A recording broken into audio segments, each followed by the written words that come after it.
ஆர்வமா தீவிரமாகவும் போயிட்டு இருக்கோம். இந்த இடத்துல யார் நிக்கிறாங்கன்றது தெரியுமாப்பா? தம்பி யார் நிக்கிறா? தங்கர் பச்சான் விவசாயி, இயக்குனர், எழுத்தாளர், முனைவர். தங்கர் பச்சான் எழுத்தாளர், விவசாயி, முனைவர், மண்ணின் மைந்தர், இயக்குனர், பிரபல இயக்குனர். அதாவது நம்ம நிறுத்தக்கூடிய வேட்பாளரை நம்ம சொல்லி தெரியணுன்ற அவசியம் இல்லை, எல்லாருக்குமே தெரியும். நம்ம பக்கத்து ஊருக்காரர் தான். நம்மளை பற்றின பேசக்கூடிய ஒரே ஒரு நபர் மருத்துவர் ஐயா அவர்களும் மருத்துவர் சின்னையா அவர்களும் நமக்கான ஒரு வேட்பாளரை தேர்ந்தெடுத்து கொடுத்துருக்குறாங்க. இந்த தொகுதியில் வெற்றி என்பது ரொம்ப சுலபமாக இருக்கு. இருந்தாலும் நம்ம அலட்சியமாக இருந்துடக்கூடாது. ஆரணியிலேருந்து கொண்டு வந்து ஒருத்தவங்களை கொண்டு வந்து நிறுத்திருக்கிறாங்க. அவர் வாய்க்கோழ்படுத்தி என்னென்ன பேசுனாருன்ற பேச்சுக்கள் எல்லாம் நீங்கள் பார்த்துருந்துருப்பீங்க. இது பாட்டாளி மக்கள் கட்சியுடைய கோட்டை என்பதை மீண்டும் நிரூபிக்கக்கூடியதுக்கான ஒரு வாய்ப்பு கிடைச்சிருக்கு. இந்த வாட்டி கடலூர்லேருந்து தங்கர் பச்சான் அவர்கள் வென்று பாராளுமன்றத்திற்கு போனாதான் பாட்டாளிகளுடைய குரலாக நம்ம பேச முடியும். இங்கேயே பக்கத்தில் என்னென்ன அராஜகம் நடந்துச்சு, எப்படி எல்லாம் ராத்திரில என்னென்ன அராஜகம் நடந்துச்சுன்றத நம்ம சொல்லி தெரிய வேண்டிய அவசியம் இல்லை. நமக்குன்னு கேட்கறதுக்கு கூட பேசுறதுக்கு கூட ஒரு ஆள் இல்லாமல் சூழ்நிலை இருந்துகிட்டு இருக்கிறோம். நம்மளுக்காக ஒரு குரலா சின்னையா அவர்கள் தங்கர் பச்சான் அவர்களை நிறுத்தியிருக்கிறாங்க. இந்த மண்ணை பற்றியும் இந்த மக்களை பற்றியும் நன்கு தெரிஞ்சவர். அழகி படமாக இருக்கட்டும், சொல்ல மறந்த கதையாக இருக்கட்டும், 9 நோட்டாக இருக்கட்டும், எல்லா படமுமே ஏதோ கமர்ஷியலாக ஏதோ குத்துப்பாட்டு வச்சு குடிக்கிற காட்சிகளை வச்சு கஞ்சா அடிக்கிற காட்சிகளை வச்சு தான் எடுக்கல. அத்தனையிலையும் நம் மக்களுடைய மண்ணினுடைய மண் வாசனையை அப்படியே எடுத்து காமிச்சு வந்திருப்பார். நம்மளுடைய வாழ்வியல அப்பட்டமா திரையில காமிச்ச மனுஷன். திரையில கூட எந்த சமரசமும் இன்றி ஒரு காவியத்தை படைத்தவரால பாராளுமன்றத்திற்கு போனா எவருக்காகவும் எந்த சமரசமும் இல்லாம பாராளுமன்றத்திற்கு போய் நமக்காக குரல் கொடுத்து போராட முடியும். நமக்கான இடஒதுக்கீடை வென்றெடுக்கணும்னா பாட்டாளி மக்கள் கட்சி வந்தே ஆகணும். நமக்கு இடஒதுக்கீடு கிடைக்காதனால நம்ம எத்தனையோ பேர் இன்னைக்கு நம்ம கூலி வேலைக்கு போகக்கூடிய சூழ்நிலை இருந்துகிட்டு இருக்கு. யாருக்கும் இன்னும் அடிப்படையா நான் முன்னாடியே சொன்னதுதான், பல பேர்ட்ட நம்ம பாக்குற பசங்கள்லாம் சொல்றதுதான், பசங்க எல்லாம் இன்னைக்கு கூலி வேலைக்கு போயிட்டு இருக்கிறாங்க. 17 வயசு எல்லாம் குடும்பத்தை சுமைக்க வேண்டிய வந்துடுது, கட்டி கொடுக்க வேண்டிய சூழ்நிலை வந்துருதுன்னு பிள்ளைல கூட பிறந்தவங்க எல்லாம் எல்லாம் படிக்க வச்சுட்டு நம்ம இன்னும் கூலி வேலைக்கே போயிட்டு இருக்கக்கூடிய சூழ்நிலை இருக்கு. அதெல்லாம் மாறணும். நம்ம சமுதாயம் என்பது ரொம்ப பின்தங்கி போயிருக்கு. எல்லா சமுதாயம் வாழணும், அதற்கு நாம தான் ஆகணும். எல்லா சமுதாயம் வாழணும்னா நம்ம அதுக்காக குரல் கொடுத்துக்கிட்டு இருக்கிறோம். நம்ம மட்டும் நம்மளுக்காக மட்டும் இடஒதுக்கீடு கேட்கலாம், எல்லாருக்காக தான் இடஒதுக்கீடு கட்டோம். நம்ம என்ன கட்டோம், சாதி வாரியா ஒரு கணக்கெடுப்பு நடத்துங்கன்னு சொன்னோம். அதுக்கு நடத்துறதுக்கு தயாரா இல்லை. எம்ஆர்கே பன்னீர்செல்வம் அவர்கள் சொல்லிக்கிறாரு, இந்த மண்ணின் மைந்தர்னு சொல்லிக்கிறாரு. நம்மளுக்காக என்ன செஞ்சிருக்கிறாருன்னு கேள்வி கேட்டோம்னா ஒன்றும் செய்யலை. இது வரைக்கும் ஒன்று கூட எம்ஆர்கே பன்னீர்செல்வம் செஞ்சதில்லை. இங்கே தர்மபுரியில் போயிட்டு பேசுறாரு, நம்மளுக்கு எதிராக பேசுறாரு.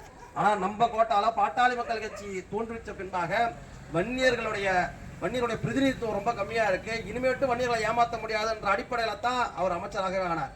அப்ப அவரையும் அமைச்சராக்கி அழகு பார்த்தது பாட்டாளி மக்கள் கட்சி தான்.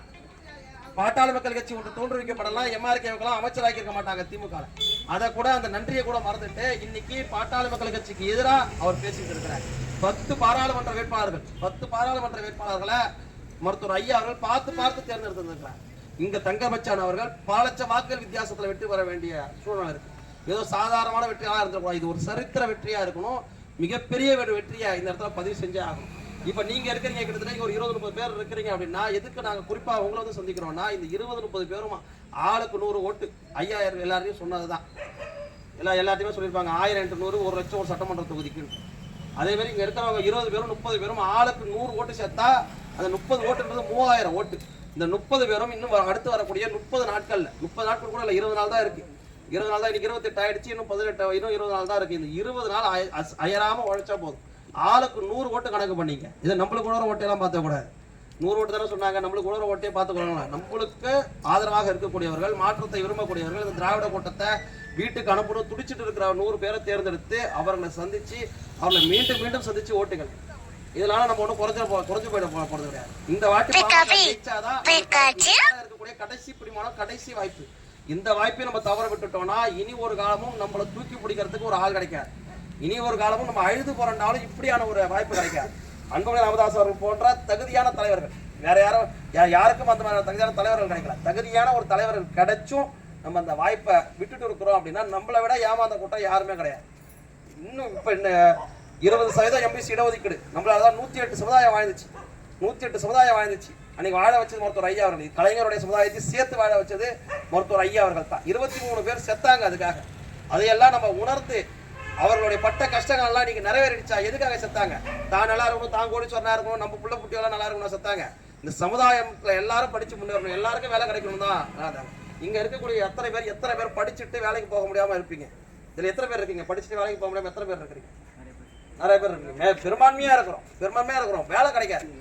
இங்கேயே அது என்எல்சி இருக்கிறான், நம்மள்ட்ட தான் நடத்த போடுங்கண்ணா. இந்த சிப்காட் இருக்கிறான், நம்ம அந்த சிப்காட்னால வரக்கூடிய கழிவுகள்லாம் நம்ம மக்கள் தான் நோய்வாய்ப்படுறான். கடலூர் மாவட்டத்துல பெரும்பான்மையான மக்களுக்கு கேன்சர் வியாதி இருக்குன்றான். தாய்ப்பால்ல கூட விஷவாடை அடிக்குதுன்றான். அந்த அளவுக்கு கொடுமையில நம்ம கடலூர்ல வாழ்ந்துட்டு இருக்கிறோம். இந்த சூழ்நிலை யாரு கேள்வி கேட்கறது? இப்போ டிஆர்எஸ் ரமேஷ் போனவாட்டி எம்பி ஆகணும், ஓட்டு போட்டு நான் இந்த மக்கள்லாம் எம்பி ஆகினாங்க. ஒரு டாக்டர் நிறுத்திருந்தாங்க, கோவிந்தராஜ் ஐயாவை நிறுத்திருந்தாங்க, இந்த இடத்துல ஆர்சியை நிறுத்திருந்தாங்க. அவருக்கு ஓட்டு போட்டு வைக்காம டிஆர்எஸ் ரமேஷுக்கு ஓட்டு போட்டு இங்கேருந்து எம்பி ஆகினா அவருடைய முந்திரி ஆலையில வேலை செய்யற ஒரு கூலி தொழிலாளியை கொன்ன கேஸ்ல குற்றச்சாட்டப்பட்டு ஜெயிலுக்கு போயிட்டு வந்தார். அந்த மாதிரியான ஜெயிலுக்கு போன குற்றவாளிகளை எல்லாம் திமுக வேட்பாளராக நிறுத்தக்கூடிய சூழ்நிலையில இங்க எதிர்த்து நிற்கிறதுக்கு ஆள் கிடைக்கல. இப்போ ஒரு ஆளை பிடிச்சி வச்சிருக்கிறாங்களே, அவங்க எல்லாம் சொல்லுவாங்க நம்மளுக்கு உறவினர்கள் அப்படின்னு. அவரே தான் சொல்லிட்டாரு மேடையில, உறவா உணர்வான்னு கேட்டா உணர்வு தான் எனக்கு முக்கியன்றாரு. காங்கிரஸ் கட்சியில இருக்கிறவர் அவருக்கே நம்மளை வாழ வச்ச 23 நம்மளை வாழ வச்ச இந்த பாட்டாளி மக்கள் கட்சி தொடங்கி எண்ணற்ற போராட்டங்கள் மூலமாக நம்மளுக்கு குரல் கொடுத்துட்டு இருக்கக்கூடிய மருத்துவர் ஐயா அவர்களுக்கு நம்ம எவ்வளவு உணர்வா எவ்வளவு நன்றி விசுவாசமா இருக்கும். அந்த நன்றி விசுவாசத்தை நம்ம எப்படி காட்ட போறோம்? நம்ம இந்த வாட்டி நம்ம ஓட்டு போட்டு நம்ம பாராளுமன்றத்திற்கு ஒருத்தரை பாட்டாளி மக்கள் கட்சி சார்பாக அனுப்பிட்டோம்னா எந்த போராட்டத்துக்கும் நம்ம போக வேண்டியது. இந்த 20-30 பேர் என்எல்சிக்கு எதிராக போராட வந்திருப்பீங்க, இந்த 20-30 பேரும் வன்னியர் இடஒதுக்கீட்டுக்காக போராட வந்திருப்பீங்க, இந்த 20-30 பேரும் டாஸ்மாக் ஒழிக்கிறதுக்காக போராட வந்திருப்பீங்க. இது எல்லாத்துக்கும் போராட்டம் என்பது அவசியமற்றதா போயிடும். அதிகாரம் நம்ம கையில வந்துச்சுன்னா, அதிகாரம் எப்ப நம்ம கையில வருதோ அன்னைக்கு தான் போராட்டம் என்பது அவசியம் அற்றதா இருக்கும். அதுக்கு அதிகாரம் ரொம்ப ரொம்ப ரொம்ப ரொம்ப ரொம்ப முக்கியம். நாளைக்கு எத்தனை சமுதாயம் போன வாட்டி 89 இடஒதுக்கீடு வாங்கணும், 87 செத்தாங்க. ஏறத்தாழ 37 வருஷம் ஆயிடுச்சு. ஒரு தலைமுறையே முடிஞ்சு போச்சு. இன்னும் நம்மளுக்கான விடிவு காலம் பிறக்கல. நம்ம புள்ள குட்டிகளாவது, நம்மளுக்கு அடுத்த சமுதாயம், நம்மளுக்கு அடுத்த வரவங்களாவது, நம்மளுக்கு அடுத்த ஜெனரேஷனாவது கொஞ்சமாவது நல்லா இருக்கணும் அப்படின்னா இந்த வாட்டி மறக்காம தயவு செஞ்சு மாம்பழம் சின்னத்துக்கு ஓட்டு போடணும்னு நம்ம ஓட்டு போட்டுருவோம். ஏன்னா எங்கள்கிட்ட வந்து பேசுறீங்க, ஓட்டு போடுறவங்க எங்கள்கிட்டே பேசுறீங்கன்னா நீங்க அத்தனை பேரும் ஒரு போராளிகளா போர் வீரர்களா இருந்து உங்க வீட்டிலையும் பெண்கள்கிட்டையும் சுத்தி இருக்கிறவங்கள்ட்டையும் பக்கத்து வீட்டுக்கு பார்க்குறவங்க எல்லார்ட்டையுமே நீங்க மாம்பழத்துக்கு ஓட்டு போடுங்கன்னு சொல்லுங்க. இவர் வந்து ஒரு பொது வேட்பாளர் மாதிரி, தங்கர் பச்சான் நீங்க அவர்களுக்கு ஒரு பொது வேட்பாளர் மாதிரி மிகப்பெரிய அளவிற்கான உத்தியோகம், மிகப்பெரிய அளவிற்கான புத்துணர்ச்சி கிடைச்சிருக்கு. இந்த தொகுதி மக்கள் அத்தனை பேரும் ஒருங்கிணைச்சு ஒரு வேட்பாளர், ஒரு அன்ன போஸ்டா ஜெயிக்கக்கூடிய அளவிற்கான வாய்ப்புகள் அவருக்கு கிடைச்சிருக்கு.